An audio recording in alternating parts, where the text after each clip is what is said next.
अस्सलामुअलैकुम। वालेकुम अस्सलाम जनाब अली की हाल है जी। नाहीद गल कर रही हूँ जी। बिस्मिल्लाह जी आया नु ते हसबे मामूल उत्थों ही है जी हसबे कनाडा तो ही। कैनेडा तो ठीक हो गया। मैं कहने लगा सा नाल दस दियो। जी हाँ हाँ अच्छा ये थोड़ी देर पहले तो सी तुसी खैरियत नाल जी हो? जी जी जी तड़ियां दुआवां और बड़ी मोहब्बत बहुत प्यार ऐसी बड़े ते सुख शांति सारे विच हां। साडे जेड़े प्रोग्राम दे लिसनर ने हाँ वो भी हाँ सब खैरियत नाल सब ने वधिया ने एक और जरूर है ना कि नाल खास ही तड़ी आवाज सुनदे कुलविंदर सिंह बाजवा जी दा मैसेज आ गया। सलाम कह रहे ने तुहानू। वालेकुम सलाम। और उन्हां वास्ते भी एक मैसेज है मेरे कोल कि मैं उन्हां दी ही कम्युनिटी च रह रही हूं। इन्ने सारे मेरे ए वाले लोग मेरे नाल ने ना इधर सज्जे खब्बे अच्छा अच्छा फ्रंट ते नहीं बैक ते मतलब चारे तीनों तरफ घर सिख कम्युनिटी दे ने और बड़ा अच्छा टाइम स्पेंड हो रहा है मेरा बहुत अल्लाह भी वधिया हो गया। लोकां दे नाल चलो आपां पिछोकड़ च चले गए हैं। साडा ते वैसे भी 10 दिन ਅਸੀਂ ਉਧਰੋਂ ਹੀ ਆਏ ਆਹੋ ਅੱਛਾ ओके ਹਾਂ ਤੇ ਅਸੀਂ ਸੁਣ ਰਹੇ ਸਾਂ ਤੇਰਾ ਪਿਆਰ ਸੀ ਮੇਰਾ ਪਹਿਰੇਦਾਰ ਸੁਣਿਆ जी ਬਾਬੇ ਮਹਿਰਮ ਦਾ ਗੀਤ ਔਰ ਉਸ ਤੋਂ ਪਹਿਲੇ ਚੜ ਚੜ ਚੰਨਾ ਘਰ ਵਿਹੜੇ ਵਿੱਚ ਲੋਵੇ ਅੱਜ ਮੇਰੇ ਹੰਝੂਆਂ ਚ ਤੂੰ ਵੀ ਮੁਕਤ ਹੋ ਗਏ। ਔਰ ਉਹਦੇ ਜੋ ਲਫ਼ਜ਼ਾਂ ਦੀ ਵਰਤੋਂ ਹੈ ਜੋ ਕਰਾਫਟਿੰਗ ਹੈ ਉਹਦੇ ਵਿੱਚ ਜੋ ਬੁੰਤਰ ਹੈ ਉਹਨੇ ਤੇ ਫੜ ਕੇ ਮੈਂ ਕਹਿੰਦਾ ਕਤਲ ਕਰਤਾ। फिर भी बोलन डे ਫਿਰ ਵੇਖ ਲੋ ਕਤਲ ਹੋ ਕੇ ਬੋਲਣਾ ਇਹ ਹਿੰਮਤ ਦੀ ਗੱਲ ਹੈ हाँ जी ਹਨਾ। और यही बोलना बोलना है वो बोलना की बोलना बल्कि कल ना मैं ऐसे ही मतलब डेली हुंदा ना किधरे बाहर निकली था। आज तो सूरज का कोई दूर दूर तक इत्थे भी इम्कान नहीं है लेकिन कल सूरज मतलब पूरी अपने शिद्दत ते हिद्दत दे नाल अच्छा नमूदार से अच्छा मेरे मन च भी ना एवें पुट्ठे सीधे काम समांदे रहंदे ने।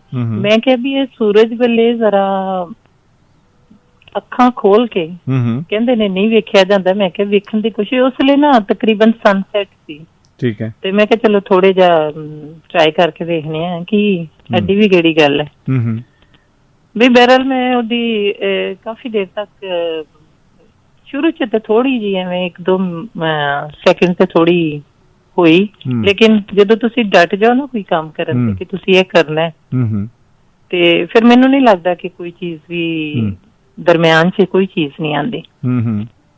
और मैं काफी देर तक सूरज दियां अखां विच अखां पा के खलोती रही और बड़ा ही खूबसूरत एक्सपीरियंस है। मैं 10 शेयर इस वास्ते कर रही हूँ करना होर भी कोई मतलब ये वेखो। और वो उसने मेरे को एक टिश्यू पेपर सी हाथ च और जिसले काफी देर मैं अपने इस एक्सपीरियंस से लगी रही ना एक्सपेरिमेंट च ते उस तो बाद जदों मैं उस इतफाका नहीं मेरा उस टिश्यू पेपर ते नजर पई ते किन्नी देर तक वो एक जर्द जेड़ा है ना पॉइंट मतलब ਉਹਦੇ ਉੱਤੇ ਪੇਪਰ ਦੇ ਉੱਤੇ ਮਤਲਬ ਮੈਨੂੰ ਉਹ ਪੇਪਰ ਵਾਈਟ ਨਜ਼ਰ ਨਹੀਂ ਸੀ ਆ ਰਿਹਾ। ਇੱਕ ਖਾਸ ਡਿਸਟੈਂਸ ਜਿੰਨਾ ਤੁਹਾਨੂੰ ਸੂਰਜ ਦੂਰੋਂ ਨਜ਼ਰ ਆਉਂਦਾ ਹੈ ਨਾ ਉਨਾ ਹੀ ਸਪੌਟ ਤੁਹਾਨੂੰ ਟਿਸ਼ੂ ਪੇਪਰ ਦੇ ਉੱਤੇ ਯੈਲੋ ਕਲਰ ਦਾ ਨਜ਼ਰ ਆਏ। ਮੈਜਿਕ ਹੀ ਲੱਗਾ ਮੈਨੂੰ ਬੜੀ ਕਾਫੀ ਦੇਰ ਤੱਕ ਇਹ ਮਤਲਬ ਰਿਹਾ। ਇਸ ਤੋਂ ਮੈਂ ਇੱਕ ਚੀਜ਼ ਗੇਨ ਕੀਤੀ ਕਿ ਇਹਦਾ ਮਤਲਬ ਹੈ ਕਿ ਕਿਸੇ ਵੀ ਚੀਜ਼ ਨਾਲ ਤੁਸੀਂ ਜੁੜਦੇ ਜੇ ਤੇ ਉਹਦਾ ਕੋਈ ਨਾ ਕੋਈ ਰੰਗ ਤੁਹਾਡੇ ਚ ਉਸ ਲਈ ਆਂਦਾ ਜ਼ਰੂਰ ਹੈ। ਮੈਨੂੰ ਮੇਰਾ ਨਾ ਇੱਕ ਗਵੇੜ ਹੈ ਮੇਰਾ ਇੱਕ ਗਵੇੜ ਹੈ ਜੀ ਤੁਹਾਡੀਆਂ ਅੱਖਾਂ ਦਾ ਰੰਗ ਸ਼ਰਬਤੀ ਹੈ ਸ਼ਾਇਦ ਹਾਂ ਸ਼ੋਰ ਵੇਖ ਲਵੋ ਕਿਉਂਕਿ ਮੇਰੇ ਮੁਸ਼ਾਹਿਦੇ ਦੇ ਵਿੱਚ ਹੈ ਵੇ ਕਿ ਇਹ ਜਿਹੜੇ ਸ਼ਰਬਤੀ ਅੱਖਾਂ ਵਾਲੇ ਹੁੰਦੇ ਨੇ ਨਾ ਇੱਕ ਹੋਰ ਰੋਲਾ ਪਾ ਦਿਓ ਪਿਛਲੇ ਰੋਲੇ ਮੁੱਕੇ ਨਹੀਂ ਇੱਕ ਹੋਰ ਪਾ ਦਿਓ ਅੱਛਾ ਸ਼ਾਹ ਜੀ ਨੇ ਇੱਕ ਬੜੀ ਸੋਹਣੀ ਜੀ ਗੱਲ ਕਹਿਣੀ, ਬਲਕਿ ਮੈਂ ਉਹਨਾਂ ਦੀ ਜ਼ੁਬਾਨੀ ਜੀ। ਸ਼ਾਹ ਜੀ ਕੀ ਕਹਿੰਦੇ? ਹਾਂ ਜੀ, ਸਲਾਮ ਅਲੈਕੁਮ। ਵਾਲੇਕੁਮ अस्सलाम। ਮੈਂ ਕਹਿਣਾ ਚਾਹ ਰਿਹਾ ਸਾਂ ਕਿ ਤੁਸੀਂ ਅੱਖਾਂ 'ਚ ਅੱਖਾਂ ਪਾ ਲਈਆਂ ਨੇ ਬੁੱਢੇ ਤੇ ਨਿਮਾਣੇ ਤੇ ਢਲਦੇ ਸੂਰਜ ਦੀ ਅੱਖਾਂ 'ਚ। ਤੁਸੀਂ ਨੌਜਵਾਨ ਭਰਪੂਰ ਚੜੀ ਜਵਾਨੀ 12-1 ਵਜੇ ਸੂਰਜ ਦੀ ਅੱਖ 'ਚ ਅੱਖ ਪਾਓਗੇ ਨਾ, ਤਾਂ ਫਿਰ ਪਤਾ ਲੱਗੇਗਾ ਕਿ ਸੂਰਜ ਦੀ ਅੱਖਾਂ 'ਚ ਅੱਖਾਂ ਪਾਈਆਂ ਜਾਂਦੀਆਂ ਕਿ ਨਹੀਂ। ਉਸ ਵੇਲੇ ਤੇ ਉਹ ਤਾਂ ਨਿਮਾਣਾ ਜਿਹਾ ਹੁੰਦਾ, ਉਸ ਵੇਲੇ ਤੇ ਹੀਣ ਵਿਚਾਰਾ ਆਪਣੇ ਯਾਨੀ ਕਿ ਸਮਝੋ ਕਿ ਅਖੀਰਲੇ ਸਾਵਾਂ ਤੇ ਹੁੰਦਾ, ਤੇ ਉਹਦੀਆਂ ਅੱਖਾਂ 'ਚ ਅੱਖਾਂ ਪਾਣੀਆਂ ਕੋਈ ਏਡੀਆਂ ਔਖੀਆਂ ਨਹੀਂ ਹੁੰਦੀਆਂ। ਹਾਂ, ਇਹ ਤੁਹਾਡੀ ਗੱਲ ਬਿਲਕੁਲ ਰਾਈਟ ਹੈ। ਮੈਂ ਵੀ ਕੱਲ ਇਸ ਚੀਜ਼ ਨੂੰ ਜਿਸ ਵੇਲੇ ਮੈਂ ਇਹ ਮੁਕਾਬਲਾ ਸ਼ੁਰੂ ਕੀਤਾ ਸੀ ਨਾ, ਇਹ ਚੀਜ਼ ਵੇਖ ਕੇ, ਕਿਉਂਕਿ ਜਦੋਂ ਵੀ ਤੁਸੀਂ ਚੀਜ਼ਾਂ ਨੂੰ ਸ਼ੁਰੂ ਕਰਦੇ ਜੇ ਨਾ, ਤੁਹਾਨੂੰ ਚਾਹੀਦਾ ਜ਼ੀਰੋ ਤੋਂ ਜਾ ਕੇ ਸ਼ੁਰੂ ਕਰੋ। ਠੀਕ ਹੈ, ਬਿਲਕੁਲ ਸਹੀ। ਹੁਣ ਉੱਥੋਂ ਸ਼ੁਰੂ ਕੀਤਾ ਸੀ, ਹੁਣ ਇਹਨੂੰ ਮੈਂ ਫਿਰ ਜ਼ਰਾ ਲਿਆਵਾਂਗੀ ਜਿਸ ਵੇਲੇ ਭਰਪੂਰ ਤਾਕਤ ਚ ਹੋਏਗਾ। ਫਿਰ ਵੀ ਮੈਂ ਵੀ ਕਿਹੜੀ ਐਡੀ ਹਾਰਨ ਵਾਲੀ ਨਹੀਂ ਬਾਬੇ, ਮੈਂ ਇਸ ਕਰਕੇ ਗੱਲ ਖੋਲੀ ਨਹੀਂ ਸ਼ਰਬਤੀ ਅੱਖਾਂ ਵਾਲਿਆਂ ਦੀ। ਨਹੀਂ, ਮੈਂ ਸਰ ਨੂੰ ਦੱਸਿਆ ਕਿ ਤੁਸੀਂ ਇਹ ਨਾ ਸਮਝੋ ਕਿ ਮੈਂ ਉਸ ਨੂੰ ਟਵੀਟ ਕਰ ਦਿੱਤਾ ਹੈ। ਮੈਂ ਉਹ ਸਟਾਰਟ ਹੈ ਮੇਰਾ, ਔਰ ਜ਼ੀਰੋ ਤੋਂ ਸਟਾਰਟ ਕਰੋ ਨਾ ਤੁਸੀਂ, ਤੇ ਫਿਰ ਤੁਹਾਡੇ ਰਿਜ਼ਲਟਸ ਬੜੇ ਅੱਛੇ ਹੁੰਦੇ ਨੇ। ਸੌਰੀ, ਬਹਰਾਲ ਕਿਉਂਕਿ ਸਾਡਾ ਮਸਲਾ ਤੇ ਇਹ ਕਿ ਐਨ ਤੱਕਾ ਨਾ ਹੀ ਲਾਓ ਤੇ ਚੰਗਾ। ਸੂਰਜ ਦੇ ਨਾਲ ਨਹੀਂ, ਮੈਂ ਮੁੜਦੀ ਨਹੀਂ ਹੁੰਦੀ। ਤੁਸੀਂ ਦੇਖੋ ਨਾ, ਕੈਨੇਡਾ ਚ ਬਹਿ ਕੇ ਅਗਰ ਮੈਂ ਪਾਕਿਸਤਾਨ FM 95 ਤੇ ਕਾਲ ਕਰਦੀ ਹਾਂ ਪਿਛਲੇ 4-5 ਮਹੀਨੇ ਤੋਂ, ਤੇ ਇਹਦਾ ਮਤਲਬ ਮੈਂ ਮੁੜਦੀ ਨਹੀਂ। ਹਾਂਜੀ, ਇਹ ਤੇ ਹੈ, ਲੱਗਦਾ ਤੇ ਜੀ ਸਹੀ, ਲੇਕਿਨ ਉਹ ਬੜਾ ਮੁਸ਼ਕਿਲ ਜਿਹਾ ਇੱਕਦਮ ਧੱਕਾ ਲਾਣਾ ਜਿਹੜਾ ਨਾ। ਨਹੀਂ ਸਰ, ਮੈਂ ਤਾਂ ਇੱਕ ਜਿਹੜਾ ਤੁਸੀਂ ਦੱਸਿਆ ਨਾ ਕਿ ਭਰਪੂਰ ਟਾਈਮ ਚ, ਉਹਦਾ ਵੀ ਮੈਂ ਇੱਕ ਵਾਰੀ ਐਕਸਪੀਰੀਅੰਸ ਕੀਤਾ ਸੀ, ਬਟ ਉਹ ਇੱਕ ਮਿਰਰ ਦੇ ਮਤਲਬ ਬਲਾਈਂਡ ਦੇ ਵਿੱਚ ਰੱਖ ਕੇ। ਜੀ ਉਹਨੂੰ ਮਤਲਬ ਡਾਇਰੈਕਟ ਜਿਹੜਾ ਨਾ ਅੱਖ ਦੀ ਕੋਮਲ ਵੇਖਿਆ, ਅੱਖ ਤੇ ਕੋਮਲਤਾ ਹੈਗੀ ਹੈ ਨਾ, ਕੋਮਲ ਹੈ, ਤੇ ਉਹ ਸੂਰਜ ਬੜਾ ਗੁੱਸੇ ਚ ਹੁੰਦਾ ਉਸ ਵੇਲੇ, ਬੜਾ। ਨਹੀਂ ਸਰ, ਮੁਕਾਬਲਾ ਤੇ ਫਿਰ ਗੁੱਸੇ ਨਾਲ ਹੀ ਹੁੰਦਾ ਹੈ, ਠੀਕ ਹੈ, ਨਰਮੀ ਨਹੀਂ ਹੁੰਦੀ। ਮੁਕਾਬਲਾ ਨਰਮੀ ਚ ਕਿੱਥੇ ਹੁੰਦਾ ਜੀ? ਸਾਵਾਂ ਮੱਥਾ ਲਾਇਆ, ਹਾਂਜੀ, ਯਾਨੀ ਸਾਵਾਂ ਮੱਥਾ ਲੱਗੇ ਤੇ ਫਿਰ ਸਾਵਾਂ ਹੀ ਲੱਗੇ। ਠੀਕ ਹੈ ਜੀ, ਬਿਲਕੁਲ। ਔਰ ਮਜ਼ਾ ਵੀ ਆਉਂਦਾ ਹੈ ਆਪਣੇ ਬਰਾਬਰ ਦੇ ਕਿਸੇ ਬੰਦੇ ਨਾਲ, ਚੀਜ਼ ਦੇ ਨਾਲ ਜਦੋਂ ਤੁਸੀਂ ਜੋੜ ਹੋਏ ਨਾ, ਫੇਰ ਐਵੇਂ ਕਮਜ਼ੋਰ ਦਾ ਮੁਕਾਬਲਾ। ਮੱਥਾ ਫਿਰ ਸਾਵਾਂ ਲਾਏ ਨਾ ਬੰਦਾ, ਸਾਵਾਂ ਮਾੜੇ ਨਾਲ ਜਾਂ ਕਿਸੇ ਨਾਲ ਮੱਥਾ ਲਾਣਾ ਤਾਂ ਕੋਈ ਬਹਾਦਰੀ ਨਹੀਂ ਨਾ ਹੈਗੀ, ਉਹ ਤਾਂ ਸਾਰੇ ਲਾ ਲੈਂਦੇ। ਦਬਕਾ, ਉਹ ਤਾਂ ਦਬਕਾ ਹੁੰਦਾ ਨਾ। ਹਾਂਜੀ, ਉਹ ਤਾਂ ਦਬਕਾ ਹੁੰਦਾ, ਤੇ ਮੱਥਾ ਤੇ ਇਹੀ ਹੁੰਦਾ ਕਿ ਆਪਣੇ ਸਾਵੇਂ ਨਾਲ ਲਾਵੇ ਜਾਂ ਆਪਣੇ ਤੋਂ ਵੱਧ। ਬਿਲਕੁਲ, ਜਿਹੜਾ ਨਹੀਂ ਵੱਧ ਨਾਲ ਵੈਸੇ ਜ਼ਿਆਦਾ ਮਜ਼ਾ ਆਉਂਦਾ, ਜ਼ਿਆਦਾ। ਹਾਂਜੀ, ਜਿਹੜਾ ਆਪਣੇ ਤੋਂ ਥੋੜਾ ਵੱਧ ਹੋਵੇ ਨਾ। ਅੱਛਾ, ਮੈਨੂੰ ਇਜਾਜ਼ਤ ਦਿਓ ਤੇ ਮੇਰੇ ਇੱਕ ਮਰਹੂਮ ਅੱਲਾ ਨੂੰ ਬਖਸ਼ੇ ਮੇਰੇ ਦੋਸਤ ਹਨ ਖਾਲਿਦ ਅਰਮਾਨ ਸਾਹਿਬ, ਉਹਨਾਂ ਦਾ ਮੈਨੂੰ ਸ਼ੇਰ ਯਾਦ ਆ ਗਿਆ ਕਿ ਵੈਰੀ ਨਾਲ ਟਿਕਾਵਾਂ ਮੱਥਾ। ਇਹ ਵੈਰ ਤਾਂ ਖੈਰ ਨਹੀਂ ਗਾ, ਲੇਕਿਨ ਉਹਦੇ ਚ ਨਾ ਨਾਲ ਇਸੇ ਰੰਗ ਨਾਲ ਮਿਲਦਾ ਜੁਲਦਾ ਕਿ ਵੈਰੀ ਨਾਲ ਟਿਕਾਵਾਂ ਮੱਥਾ ਲਾਇਆ ਹੈ ਖਾਲਿਦ ਅਰਮਾਨ ਸਾਹਿਬ। ਵੈਰੀ ਨਾਲ ਟਿਕਾਵਾਂ ਮੱਥਾ ਲਾਇਆ ਹੈ, ਸਾਵਾਂ ਨਹੀਂ ਪਰ ਸਾਵਾਂ ਮੱਥਾ ਲਾਇਆ।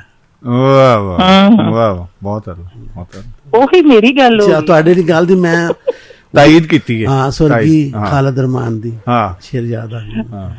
ਅੱਛਾ, ਆਪਣਾ ਜੀ ਦੱਸੋ ਪਹਿਲੇ ਤੁਸੀਂ। ਨਹੀਂ ਗੱਡੀ ਨਹੀਂ ਨਿਕਲਦੀ, ਕਹਿ ਦਿਓ। ਨਹੀਂ, ਮੈਂ ਕਿਹਾ ਤੁਸੀਂ ਸ਼ਾਇਰੀ ਦੀ ਗੱਲ ਕੀਤੀ ਹੈ ਤੇ ਤੁਸੀਂ ਸ਼ਾਇਰ ਹੋ, ਤੇ ਇੱਕ ਸਵਾਲ ਕਰਨਾ ਚਾਹਾਂਗੀ, ਜ਼ਰੂਰ ਜੀ, ਅਗਰ ਇਜਾਜ਼ਤ ਹੋਵੇ ਜੀ। ਜ਼ਰੂਰ ਜੀ, ਬਿਸਮਿਲ੍ਲਾ। ਅੱਛਾ, ਸ਼ਾਇਰੀ ਤੇ ਆਮ ਤੌਰ ਤੇ ਅਸੀਂ ਕਹਿੰਦੇ ਹਾਂ ਕਿ ਜਾਂ ਤੇ ਇਮੈਜੀਨੇਸ਼ਨ ਹੈ, ਜਾਂ ਤੁਹਾਡੀ ਇੱਕ ਮੁਤਾਲਿਆ ਹੁੰਦਾ ਹੈ ਜਿਹੜਾ ਤੁਸੀਂ ਕੀਤਾ ਹੁੰਦਾ ਹੈ, ਉਹ ਵੀ ਤੁਹਾਡੇ ਵਾਸਤੇ ਇਹਦੇ ਵਿੱਚ ਬੜੀ ਮਾਵਨ, ਬੜਾ ਮਦਦਗਾਰ ਸਾਬਤ ਹੁੰਦਾ ਹੈ। ਲੇਕਿਨ ਤੀਸਰੀ ਚੀਜ਼ ਹੁੰਦੀ ਹੈ ਕਿ ਤੁਹਾਡੀ ਜ਼ਾਤੀ ਕੈਫੀਅਤ ਹੁੰਦੀ ਹੈ, ਮੁਤਾਲਿਆ, ਮੁਸ਼ਾਹਿਦਾ ਜਾਂ ਜ਼ਾਤੀ ਕੈਫੀਅਤ। ਤੁਸੀਂ ਇਹਨਾਂ ਤਿੰਨਾਂ ਚੀਜ਼ਾਂ ਚ ਸ਼ਾਇਰੀ ਚ ਕਿਹੜੀ ਚੀਜ਼ ਨੂੰ ਆਪਣੀ ਪ੍ਰੋਮੀਨੈਂਟ ਸਮਝਦੇ ਹੋ, ਕਿ ਕਿਹੜੀ ਚੀਜ਼ ਜਿਹੜੀ ਹੈ ਉਹ ਸਾਰਿਆਂ ਚ ਪ੍ਰੋਮੀਨੈਂਟ ਰਹਿੰਦੀ ਹੈ? ਤੁਹਾਡਾ ਗੱਲ ਪੂਰੀ ਹੋ ਗਈ ਜੀ? ਜੀ ਬਿਲਕੁਲ, ਮੇਰਾ ਖਿਆਲ ਹੈ। ਅੱਛਾ, ਨਹੀਂ ਮਤਲਬ ਤੁਹਾਡਾ ਗੱਲ ਪੂਰੀ ਹੋ ਗਈ ਨਾ, ਮੈਂ ਫਿਰ ਬੋਲਾਂ। ਜੀ ਮੇਰਾ ਕੁਐਸਚਨ ਪੂਰਾ ਹੋ ਗਿਆ। ਹਾਂਜੀ, ਇਸ ਤਰ੍ਹਾਂ ਹੈ ਕਿ ਇੱਕ ਹੁੰਦਾ ਜੀ ਮੁਤਾਲਿਆਤੀ ਇਲਮ ਜਿਹੜਾ ਕਿਤਾਬਾਂ 'ਚੋਂ ਲੱਭਦਾ, ਇੱਕ ਮੁਸ਼ਾਹਦਾਤੀ ਇਲਮ ਹੈ ਜਿਹੜੀਆਂ ਅੱਖਾਂ ਸਾਰਾ ਦਿਨ ਡਾਇਰੈਕਟ ਲਾਈਵ ਹੁੰਦੀਆਂ ਨੇ, ਜੀ ਜਿਹੜਾ ਅਸੀਂ ਚਿਹਰੇ ਪੜ੍ਹਨੇ ਆ, ਜਿਹੜੇ ਅਸੀਂ ਲੋਕਾਂ ਨੂੰ ਵੇਖਦੇ ਹਾਂ, ਇੱਕ ਵੈਰਾਈਟੀ ਆਫ ਪੀਪਲਸ ਜਿਹੜੀ ਦੇਖਦੇ ਹਾਂ, ਜੂਮ ਦੇਖਦੇ ਹਾਂ, ਕਿਧਰੇ ਝੁੱਗੀ ਆ ਜਾਂਦੀ, ਕਿਧਰੇ ਕੋਠੀ ਵੇਖਦੇ ਹਾਂ, ਕਿਧਰੇ ਕਾਰ ਵੇਖਦੇ ਹਾਂ, ਕਿਧਰੇ ਪੈਦਲ ਵੇਖਦੇ ਹਾਂ, ਬੱਸ ਸਟਾਪ ਦੇਖਦੇ ਹਾਂ। ਤਾਂ ਇਹ ਮੁਸ਼ਾਹਦਾਤੀ ਇਲਮ ਹੋ ਗਿਆ 2। ਤੇ ਨੰਬਰ 3 ਆਪਣੀ ਜਿਹੜੀ ਮਹਿਸੂਸਾਤ ਨੇ ਜਾਂ ਜ਼ਿੰਦਗੀ ਹੱਡ ਬੀਤੀ ਜਿਹਨੂੰ ਕਹਿੰਦੇ ਨੇ, ਹੱਡ ਬੀਤੀ। ਇਹ ਅਸਲ 'ਚ ਤਿੰਨੇ ਚੀਜ਼ਾਂ ਰਲਣਗੀਆਂ ਨਾ, ਤੇ ਚੌਥੀ ਚੀਜ਼ ਜਿਹੜੀ ਨਾ ਤੁਹਾਡੀ ਇੱਕ ਉਹ ਰੂਹ ਦੀ ਜਿਹੜੀ ਕੈਫੀਅਤ ਹੈ ਜਾਂ ਉਤਲਾ ਹਵਾਵਾਂ ਵੀ ਨਾਲ ਰਲ ਜਾਣ ਤੁਹਾਡੀਆਂ ਮਹਿਸੂਸਾਤ ਦੀਆਂ, ਜਾਂ ਤੁਹਾਡੀ ਕੁਦਰਤ ਦੇ ਨਾਲ ਜਿਹੜੀ ਕੋਈ ਗੱਲਬਾਤ ਹੈ ਜਿਹੜੀ ਕਿ ਬਗੈਰ ਬੋਲਿਓ ਹੁੰਦੀ ਹੈ, ਕਨਵਰਸੇਸ਼ਨ ਜਿਹੜੀ ਹੈ, ਉਹ ਵੀ ਨਾਲ ਰਲ ਜਾਏ ਨਾ ਜਦੋਂ, ਇਹ ਫਿਰ ਸਾਰੀਆਂ ਚੀਜ਼ਾਂ ਰਲ ਕੇ ਤੇ ਫਿਰ ਸੋਹਣੀ ਸ਼ਾਇਰੀ ਸੋਹਣੀ ਫਿਰ ਤਾਂ ਹੀ ਹੁੰਦੀ ਹੈ। ਵਰਨਾ ਹੱਡ ਬੀਤੀਆਂ ਤੇ ਜਿਹੜੇ ਨੇ ਉਹ ਸ਼ਾਇਰੀ ਇੱਕ ਸੱਤਾ ਹੈ, ਮਤਲਬ ਇੱਕ ਸੱਤਾ ਹੀ ਵੀ ਕਹਿ ਲਓ ਜਾਂ ਪੌੜੀ ਕਹਿ ਲਓ, ਛੋਟੀਆਂ ਪਹਿਲੀਆਂ ਪੌੜੀਆਂ ਨੇ। ਔਰ ਹਮੇਸ਼ਾ ਤੁਸੀਂ ਦੇਖਿਆ ਹੋਣਾ ਸ਼ਾਇਰੀ ਜਦੋਂ ਬੰਦਾ ਸ਼ੁਰੂ ਕਰਦਾ ਤਾਂ ਉਹ ਹੱਡ ਵਰਤੀ ਹੀ ਕਹਿੰਦਾ ਮੈਂ ਮਰ ਗਿਆ, ਮੈਂ ਲੁੱਟਿਆ ਗਿਆ, ਇਹ ਹੋ ਗਿਆ, ਫਲਾਣੇ ਨਾਲ ਮੈਨੂੰ ਪਿਆਰ ਹੈ ਤੇ ਫਲਾਣਾ ਮੈਂ ਮਰ ਜਾਵਾਂ। ਫਿਰ ਹੌਲੀ ਹੌਲੀ ਜਦੋਂ ਤੇ ਉਹ ਅਗਰ ਉਹਦੇ 'ਚ ਅੱਖ ਵੇਖਣ ਵਾਲੀ ਹੈ, ਸਾਰੀ ਅੱਖ ਤੇ ਨਹੀਂ ਵੇਖਣ ਵਾਲੀ ਹੈ ਨਾ, ਕੁਛ ਬੰਦਾ ਵੇਖਦਾ ਉਹ ਫੁੱਲ ਨੂੰ ਵੇਖ ਕੇ ਟੁੱਟ ਜਾਂਦਾ, ਲੰਘ ਜਾਂਦਾ ਕੋਲੋਂ, ਕੋਈ ਧਿਆਨ, ਕੋਈ ਬੰਦਾ ਸੀ ਮੇਰੇ ਤੋਂ ਵੇਖਦਾ ਹੀ ਰਹਿੰਦਾ, ਯਾਰ ਐਡੀ ਖੂਬਸੂਰਤ, ਐਡੀ ਖੂਬਸੂਰਤ ਫੁੱਲ। ਬੰਦਾ ਦੇਖਦਾ ਬੱਚਾ ਇੱਕ ਤੂੰ ਬੜਾ ਹੀ ਪਿਆਰਾ ਹੈ, ਤੂੰ ਕੱਪੜੇ ਪਾਟੇ ਪਾਏ ਨੇ, ਯਾਰ ਇਹ ਕੀ ਹੈ। ਤੋ ਇਹ ਹਰ ਚੀਜ਼ ਨੂੰ ਜਦੋਂ ਬੰਦਾ ਗੌਰ ਨਾਲ ਵਿੱਚ ਨਿਜਾ ਕੇ ਉਹਦੇ ਵਿੱਚ ਖੁੱਭ ਕੇ ਉਹਦੇ ਵਿੱਚ ਮਹਿਸੂਸ ਕਰਕੇ ਉਹਨੂੰ ਵੇਖਦਾ ਤੇ ਫਿਰ ਉਹ ਜਾ ਕੇ ਸ਼ਊਰ ਸ਼ਾਇਰੀ ਸ਼ਊਰ ਦੇ ਨਾਲ ਜੁੜੀ ਹੋਈ ਉਹ ਫਿਰ ਆਪਣੇ ਅੰਦਰ ਉਹਨੂੰ ਕਰਦਾ। ਤੇ ਇਹ ਸਾਰੀਆਂ ਚੀਜ਼ਾਂ ਯਾਨੀ ਮੁਤਾਲਿਆਤੀ, ਫਿਰ ਉਹ ਮੁਸ਼ਾਹਦਾਤੀ ਹੋ ਜਾਂਦੀ ਹੈ, ਫਿਰ ਆਪਣੀ ਜ਼ਾਤ ਹੋ ਜਾਂਦੀ, ਫਿਰ ਲੋਕਾਂ ਦਾ ਰਲਿਆ ਮਿਲਿਆ ਸਾਰਾ ਦੁੱਖ ਰੁਲ ਕੇ ਜਿਹੜਾ ਉਹਨੂੰ ਸੋਹਣੇ ਜਿਹੇ ਅੱਖਰਾਂ ਦੇ ਵਿੱਚ ਇੱਕ ਤੁਸੀਂ ਮਾਲਾ ਪਰੋ ਕੇ ਤੇ ਅੱਗੇ ਲੋਕਾਂ ਦੇ ਪੇਸ਼ ਕਰਦੇ ਹੋ, ਤੇ ਫਿਰ ਉਹ ਜਾ ਕੇ ਉਹਦਾ ਕੋਈ ਗੱਲ ਜਿਹੜੀ ਇੱਕ ਮਿਆਰ ਬਣਦਾ। ਵਰਨਾ ਸ਼ਾਇਰੀ ਤੇ ਹਰ ਸਤ੍ਹਾ ਦੀ ਸ਼ਾਇਰੀ ਹੈ ਨਾ, ਇੱਕ ਆਪਣੀ ਜ਼ਾਤੀ ਦੀ ਸ਼ਾਇਰੀ ਹੈ ਇੱਕ ਹਮੇਸ਼ਾ। ਤਾਂ ਮੇਰਾ ਖਿਆਲ ਸੋਹਣੀ ਸ਼ਾਇਰੀ ਉਦੋਂ ਹੀ ਹੁੰਦੀ ਜਦੋਂ ਸਾਰੀਆਂ ਚੀਜ਼ਾਂ ਰਲ ਜਾਣ। ਉਹ ਭਾਵੇਂ ਛੋਟੀ ਉਮਰ 'ਚ ਬੰਦਿਆਂ ਨੂੰ ਆ ਜਾਏ, ਬਾਹਰ ਲੋਕਾਂ ਨੇ ਬੜੀ ਛੋਟੀ ਉਮਰ 'ਚ ਬੜੀਆਂ ਵੱਡੀਆਂ ਸ਼ਾਇਰੀਆਂ ਕੀਤੀਆਂ। ਸ਼ਿਵ ਕੁਮਾਰ ਬਟਾਲਵੀ ਨੂੰ ਦੇਖ ਲਓ। ਹਾਂ, ਸ਼ਿਵ ਕੁਮਾਰ ਬਟਾਲਵੀ ਤਾਰਾ ਅੱਜ ਕੱਲ ਬੜਾ ਸੋਹਣਾ ਲਿਖ ਰਿਹਾ ਹੈ। ਜੌਨ ਕੀਟਸ ਕਿ ਛੋਟੀ ਜਿਹੀ ਉਮਰ 'ਚ, ਹਾਂ ਜੌਨ ਉਹਦਾ, ਹਾਂ ਬਲਕਿ ਸਵਰਗੀ ਖਾਲਿਦ ਰਹਿਮਾਨ ਛੋਟੀ ਉਮਰ ਦੇ ਵਿੱਚ। ਅਸਲ ਵਿੱਚ ਤੇ ਤੁਹਾਡੀ ਇਹ ਜਿਹੜੀ ਮੈਂ ਸਮਝਦਾ ਕਿ ਜਿਹੜੀ ਜੀਵਨੀ ਹੈ ਤੁਹਾਡੀ, ਇਹ ਕਿਸ ਤਰ੍ਹਾਂ ਦੀ ਹੈ? ਤੁਹਾਡੀ ਵੇਖਣੀ ਪਾਲਿਸ਼ ਹੋਈ ਹੈ, ਤੁਹਾਡਾ ਉਤੋਂ ਛਿਲਤਰ ਲੱਥੀ ਅੱਖ ਦੀ ਜਿਹੜੀ ਕਿ ਮੁਖਤਲਿਫ ਰੰਗ ਵਿਖਾਉਂਦੀ ਹੈ ਔਰ ਉਹ ਸਾਰਾ ਮਾਮਲਾ ਹੁੰਦਾ। ਨਾਹੀਦ ਮੈਂ ਵੀ ਤੁਹਾਡੇ ਨਾਲ ਹਾਂਜੀ ਹਾਂਜੀ ਬੋਲੋ। ਇਕੱਠੇ ਹੀ ਇੱਕਦਮ ਹੀ ਬੋਲੇ, ਮੈਂ ਕਿਹਾ ਮੈਂ ਵੀ ਤੁਹਾਡੇ ਨਾਲ। ਆਹੋ ਹਾਂਜੀ। ਅੱਛਾ, ਇੱਕ ਹੋਰ ਪੁੱਛਣਾ ਚਾਹਾਂਗੀ ਗੱਲ ਕਿ ਸਰ ਤੁਸੀਂ ਇਹ ਦੱਸੋ ਕਿ ਲਫ਼ਜ਼ ਇੰਝ ਹੀ ਨੇ ਜਿਵੇਂ ਅਵਤਾਰ ਜਾਂ ਉਤਰਦੇ ਨੇ, ਕਿ ਉਹਨਾਂ ਦੇ ਵਿੱਚ ਤਬਦੀਲੀ ਬਾਅਦ ਚ ਬੜੀ ਆਸਾਨੀ ਨਾਲ ਬੰਦਾ ਕਰ ਸਕਦਾ ਹੈ?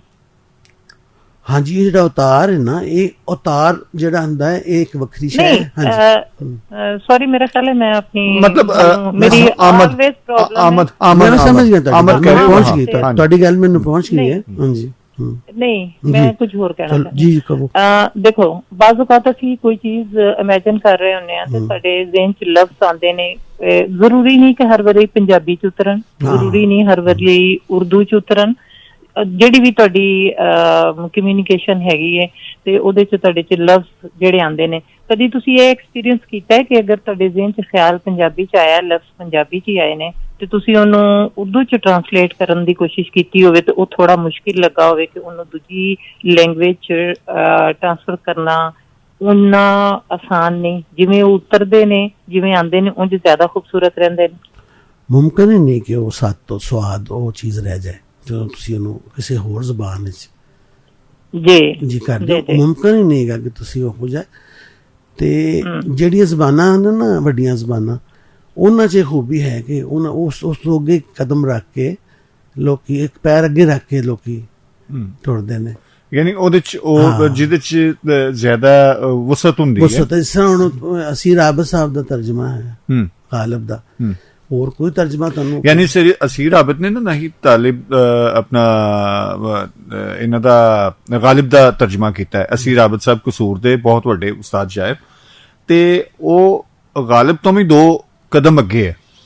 ਇਹ ਕਾਸਮੀ ਸਾਹਿਬ ਅਹਿਮਦੀਨ ਕਾਸਮੀ ਸਾਹਿਬ ਨੇ ਕਿਹਾ ਸੀ ਇਹ ਤਰਜਮਾ ਕੋਸ਼ਿਸ਼ ਨਾਲ ਨਹੀਂ ਹੁੰਦਾ, ਇਹ ਇਲਹਾਮੀ ਤਰਜਮਾ ਹੈ। ਇਲਹਾਮੀ ਤਰਜਮਾ ਔਰ ਮੇਰਾ ਖਿਆਲ ਹੈ ਕਿ ਸਿਰਫ ਉਹਦਾ ਤੁਹਾਨੂੰ ਮੌਜੂ ਤੋਂ ਨਾ ਹਟਿਆ ਜਾਵੇ, ਬਾਕੀ तमाम ਚੀਜ਼ਾਂ ਤੁਹਾਡੇ ਕੋਲ ਆਪਣੀਆਂ ਹੁੰਦੀਆਂ ਨੇ ਉਹਦੇ ਵਿੱਚ। ਹੁਣ ਜਿਸ ਤਰ੍ਹਾਂ ਉਹ ਕਹਿੰਦੇ ਨੇ ਦਰਿਆ ਮੇਰੇ ਆਗੇ, ਦੇਖੋ ਜਿਹੜੀ ਗੱਲ ਤੁਸੀਂ ਕੀ ਨਾ ਕਿ ਇਲਹਾਮੀ ਤਰਜਮਾ ਹੈ, ਮੈਂ ਇਹ ਐਸੇ ਗੱਲ ਵਾਲੇ ਪਾਸੇ ਲਿਆਣਾ ਚਾਹ ਰਹੀ ਸੀ ਕਿ ਜਿਸ ਤਰ੍ਹਾਂ ਲਫ਼ਜ਼ ਉਤਰਦੇ ਨੇ ਉਂਝ ਹੀ ਰਹਿਣੇ ਆਸਾਨ ਰਹਿੰਦੇ ਨੇ, ਅਗਰ ਤੁਸੀਂ ਉਹਨਾਂ ਨੂੰ ਕਨਵਰਟ ਕਰਦੇ ਜੇ ਕਿਸੇ ਹੋਰ ਲੈਂਗੁਏਜ। ਬਿਲਕੁਲ ਸਹੀ। ਉਨੀ ਹਾਂਜੀ। ਚਲੋ ਸਰ, ਮੇਰਾ ਖਿਆਲ ਹੈ ਕਾਫੀ ਅੱਛਾ ਇਹ ਵੀ ਹੈ ਨਾ ਆਪਣਾ ਨਹੀਂ, ਮੇਰੀ ਗੱਲ ਸੁਣੋ ਤੁਸੀਂ। ਅਸੀਂ ਸੁਣਿਆ ਨਾ ਸੂਫੀ ਤਬਸਮ ਸਾਹਿਬ ਦਾ ਤਰਜਮਾ ਜਿਹੜਾ ਹੈ ਉਹ ਗਾਲਿਬ ਦੀ ਹੀ ਗਜ਼ਲ ਦਾ ਹੈ ਕਿ ਮੇਰੇ ਸ਼ੌਕ ਦਾ ਨਹੀਂ ਇਤਬਾਰ ਤੈਨੂੰ। ਅਗਰ ਤੁਸੀਂ ਉਹੀ ਦੂਸਰੀ ਵੇਖ ਲਵੋ, ਉਹਦਾ ਮਿਜ਼ਾਜ ਵੱਖਰਾ ਹੈ, ਲੇਕਿਨ ਤੁਸੀਂ ਇਹ ਜਦੋਂ ਸੁਣਦੇ ਹੋ ਕਿ ਮੇਰੇ ਸ਼ੌਕ ਦਾ ਨਹੀਂ ਇਤਬਾਰ ਤੈਨੂੰ, ਤੇ ਇਹਦਾ ਬਿਲਕੁਲ ਹੀ ਤੁਹਾਨੂੰ ਫੀਲਿੰਗ ਅਲੱਗਾ ਹੋ ਜਾਂਦੀ ਹੈ, ਗੋ ਕਿ ਉਹਦਾ ਤਰਜਮਾ ਹੈ। ਠੀਕ ਹੈ ਨਾ। ਅਸੀਰ ਸਾਹਿਬ ਦੀ ਇੱਕ ਲਾਈਨ ਯਾਦ ਆ ਰਹੀ ਸੀ, ਕੁਰਾ ਇਹਦੇ ਚ ਇੱਕ ਲਫ਼ਜ਼ ਹੈ ਤੈਨੂੰ ਐਵੇਂ ਰਕੀਬ ਕੁਰਾ ਪਾਇਆ। ਕਾਫੀ ਦੇਰ ਤੱਕ ਮਤਲਬ ਮੈਂ ਉਸ ਲਫ਼ਜ਼ ਨੂੰ ਆਇਡੈਂਟੀਫਾਈ ਨਹੀਂ ਕਰ ਸਕੀ ਕਿ ਉਹ ਕੀ ਕਿਹਾ ਗਿਆ। ਕਾਫੀ ਦੇਰ ਬਾਅਦ ਮੈਨੂੰ ਸਮਝ ਆਇਆ ਕਿ ਲਫ਼ਜ਼ ਕੁਰਾ ਹੈ। ਕਿੱਡੀ ਆਵਾਜ਼ ਸੀ ਇਹ ਗੁਲਾਮ ਅਲੀ ਸਾਹਿਬ, ਮਤਲਬ ਮੁਖਤਲਿਫ ਲੋਕਾਂ ਨੇ ਗਾਇਆ। ਹਾਂ ਗੁਲਾਮ ਅਲੀ, ਲੇਕਿਨ ਜ਼ਿਆਦਾ ਜਿਹੜੀ ਮਕਬੂਲੀਅਤ ਮਿਲੀ ਉਹ ਗੁਲਾਮ ਅਲੀ ਸਾਹਿਬ ਨੂੰ, ਬਲਕਿ ਗੁਲਾਮ ਅਲੀ ਸਾਹਿਬ ਨੂੰ ਇਸ ਤੋਂ ਮਕਬੂਲੀਅਤ ਮਿਲੀ ਇਸ ਗਜ਼ਲ ਤੋਂ ਜੀ। ਔਰ ਉਹਦੇ ਵਿੱਚ ਹੀ ਲਫ਼ਜ਼ ਜਿਹੜਾ ਹੈ ਨਾ ਕਲੀਅਰਲੀ ਡਿਫਾਈਨ ਹੋਇਆ ਮੇਰੇ ਕੋਲੋਂ, ਅਦਰਵਾਈਜ਼ ਮੈਂ ਪਤਾ ਨਹੀਂ ਇਹਨੂੰ ਕੁਝ ਹੋਰ ਹੀ ਸਮਝਦੀ ਰਹੀ। ਤੇ ਉਹ ਅਸੀਰ ਆਬਦ ਸਾਹਿਬ ਦਾ ਜਿਹੜਾ ਹੈ ਵੇ ਤੁਸੀਂ ਕਹਿ ਰਹੇ ਹੋ ਸ਼ਾਹ ਜੀ, ਉਹ ਤੁਹਾਨੂੰ ਕਿਹੜਾ ਸ਼ੇਰ ਯਾਦ ਆਇਆ? ਹਾਂ, ਉਹ ਇੱਕ ਲਾਈਨ ਹੈ ਮਿਰਜ਼ਾ ਗਾਲਿਬ ਦੀ ਨਾ, ਉਹਦਾ ਤਰਜਮਾ ਮੈਨੂੰ ਯਾਦ ਆ ਰਿਹਾ ਸੀ, ਬਲਕਿ 2 ਲਾਈਨਾਂ ਮੈਂ ਜਲਦੀ ਸੁਣਾ ਦੇਣਾ। ਇੱਕ ਤਾਂ ਹੈ ਨਾ ਮੇਰੇ ਆਗੇ ਦੁਨੀਆ ਮੇਰੇ ਆਗੇ, ਦਰਿਆ ਮੇਰੇ ਆਗੇ ਮੇਰੇ ਪਿੱਛੇ, ਤਾਂ ਉਹਨਾਂ ਦਾ ਇਹ ਹੈਗਾ ਕਿ ਰਾਵੀ ਨੱਕ ਲਕੀਰਾਂ ਕੱਢਦਾ ਟੁਰਿਆ ਮੇਰੇ ਅੱਗੇ। ਹੁਣ ਦਰਿਆ ਮੇਰੇ, ਉਹਨਾਂ ਸਾਰੇ ਕਿਹਾ ਦਰਿਆ ਨਾ ਮੇਰੇ ਆਗੇ, ਤੇ ਅਸੀਰ ਸਾਹਿਬ ਕਹਿੰਦਾ ਰਾਵੀ ਨੱਕ ਲਕੀਰਾਂ ਕੱਢਦਾ ਟੁਰਿਆ ਮੇਰੇ ਅੱਗੇ। ਤੇ ਜਿਸ ਤਰ੍ਹਾਂ ਉਹ ਸ਼ੌਕੀਅਤ ਕਿਸਕਾ ਹੈ, ਸ਼ੌਕੀਅਤ ਤਹਿਰੀਰ ਕਾ ਕਾਗਜ਼ੀ ਹੈ, ਉਹਦੀ ਇੱਕ ਲਾਈਨ ਹੈਗੀ, ਚਿੱਤਰ ਚੀਕਦਾ ਹੈ ਚਿੱਤਰਕਾਰ ਕਿਹੜੇ, ਖੇਖਣ ਗੁੰਨਿਆਂ ਵਿੱਚ ਤਹਿਰੀਰ ਸਾਈਂ। ਹਾਏ ਹਾਏ ਹਾਏ, ਚਿੱਤਰ ਚੀਕਦਾ ਹੈ ਚਿੱਤਰਕਾਰ ਕਿਹੜੇ, ਖੇਖਣ ਗੁੰਨਿਆਂ ਵਿੱਚ ਤਹਿਰੀਰ। ਤਾਂ ਇਹ ਦੇਖੋ ਨਾ, ਇਹ ਤਰਜਮੇ ਤੇ ਇਸ ਮਿਆਰ ਅਗਰ ਹੁੰਦਾ ਤੇ ਬਿਸਮਿਲ੍ਲਾ। ਵਾਹ ਵਾਹ ਵਾਹ। ਨਹੀਂ ਸਰ ਦੇਖੋ, ਇਸ ਲਫ਼ਜ਼ ਚ ਦਰਿਆ ਮੇਰੇ ਆਗੇ ਤੇ ਰਾਵੀ ਨੱਕ ਲਕੀਰਦਾ ਹੈ ਮੇਰੇ ਆਗੇ। ਹਾਂ ਦੇਖੋ ਨਾ ਕਿੰਨਾ ਨੱਕ ਲਕੀਰਨਾ ਤੇ ਅੱਗੇ ਹੋਣਾ ਕਿੰਨਾ ਫਰਕ ਹੈ। ਨੱਕ ਲਕੀਰਾਂ ਕੱਢਦਾ ਟੁਰਿਆ ਮੇਰੇ ਅੱਗੇ। ਹੁਣ ਦਰਿਆ ਮੇਰੇ ਆਗੇ, ਸਿਰਫ ਦਰਿਆ ਦਾ ਅੱਗੇ ਹੋਣਾ, ਨੱਕ ਲਕੀਰਾਂ ਕੱਢਦਾ ਜਾਣਾ, ਉਹ ਤੇ ਫਿਰ ਜੀ ਮੈਂ ਕਹਿੰਦਾ ਜ਼ਮੀਨ ਅਸਮਾਨ ਦਾ ਫਰਕ ਹੈ। ਉਹਦੀ ਮੀਨਿੰਗ ਕਿੱਡੀ ਵੱਡੀ, ਉਹਦਾ ਵਿਸਥਾਰ ਕਿੰਨਾ ਹੋ ਗਿਆ ਉਹਦਾ। ਹਾਂ ਉਹ ਤੇ ਲੱਗਦਾ ਹੈ ਕਿ ਅੱਗੇ ਨਹੀਂ ਹੈ, ਉਹਦੇ ਪਿੱਛੇ ਪਿੱਛੇ ਟੁਰਿਆ ਜਾਂਦਾ। ਹਾਂ ਬਿਲਕੁਲ ਇਸੇ ਤਰ੍ਹਾਂ ਉਹ ਤੇ ਇਸ ਤਰ੍ਹਾਂ ਲੱਗਦਾ ਹੈ। ਜਿਹੜਾ ਨੱਕ ਨਾਲ ਲਕੀਰਾਂ ਕੱਢਦਾ ਫਿਰ ਤੁਹਾਡੇ ਅੱਗੇ ਨਹੀਂ ਟੁਰਦਾ, ਤੁਹਾਡੇ ਪਿੱਛੇ ਹੀ ਟੁਰਦਾ। ਉਹ ਬਾਅਦ ਅੱਛਾ,